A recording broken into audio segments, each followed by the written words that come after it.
एक छोटे से गांव में एक पुराना हवेली था जिसे स्थानीय लोग भूतों और आत्माओं के घर मानते थे।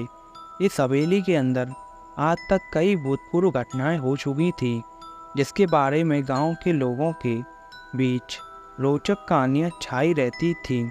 लोगों की भावनाएं वहां जाने से काफ़ी डरी हुई थी, लेकिन इस डरावनी कहानी के कारण एक साहसी जवान ने उस हवेली का सच जानने का निर्णय लिया। उस जवान का नाम राहुल था और वह सैन्य में काम करता था। उसे अपने मित्रों के साथ बहुत मज़ा आया करता था।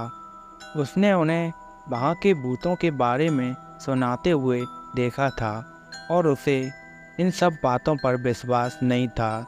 राहुल ने अपने मित्रों को बताया कि यह सब केवल कहानियाँ हैं और उसे उन भूतों को देखने का मौका चाहिए। एक रात जब पूरे गांव के लोग सो रहे थे, राहुल अपने दोस्तों के साथ हवेली को चुनौती देने के लिए तैयार हो गया। धीरे धीरे वे हवेली के पास पहुंचे और वहां के भयानक दृश्यों के बीच घुस गए। हवेली के अंदर एक अजीब सी ठंड छाई हुई थी, जैसे कोई आत्मा उन्हें चूम रही हो। राहुल ने अपने दोस्तों को साहस दिया और वे साथ मिलकर हवेली के अंदर चले गए। एक दरवाजे से दूसरे दरवाजे तक उन्हें कई भूतपूर्व घटनाएं देखने को मिली। दीवारों से आवाज़ आने की भी सुनाई दी और उन्हें लगा कि वहाँ के भूत वाकई मौजूद हैं। राहुल और उसके दोस्तों को डर भी लगने लगा था, लेकिन वे अपने आंतरिक साहस को बनाए रखने के लिए अपने दिल को मजबूत बनाते रहे।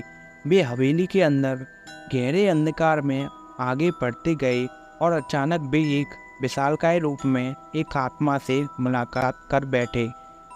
आत्मा ने राहुल को कहा, तुम लोग यहाँ पर क्या कर रहे हो? तुम लोग यहाँ से चले जाओ। राहुल और उसके दोस्त अचंभित रह गए। उन्होंने आत्मा से पूछा, तुम कौन हो और क्या चाहते हो? आत्मा ने उन्हें अपनी कहानी सुनाई।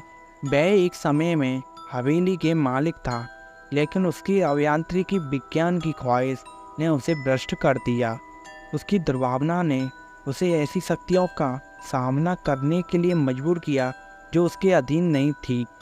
उसे यह नहीं समझ में आया कि उसने उस विज्ञान से खेल खेल में अपने ही परिवार को भयानक परेशानियों में डाल दिया था। अपनी गलतियों के लिए वह अब भुगत रहा था। उस आत्मा ने राहुल और उसके दोस्तों से कहा, मैं वह आत्मा हूँ जिसे तुम्हारे लिए चेतावनी देने के लिए भेजा गया है।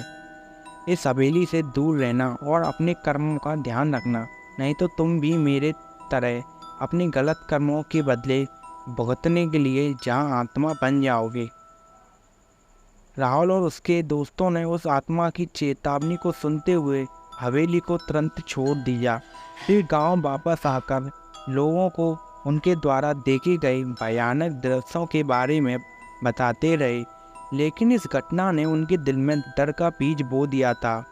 यह घटना उन्हें यह सिखाती है कि हमारे कर्मों का फल हमेशा हमारे साथ रहता है। भयानक और आत्मिक दृश्यों के बीच भटकते रहने से अच्छा है हम सदैव अच्छी कर्म करें और दूसरों की मदद करते रहें।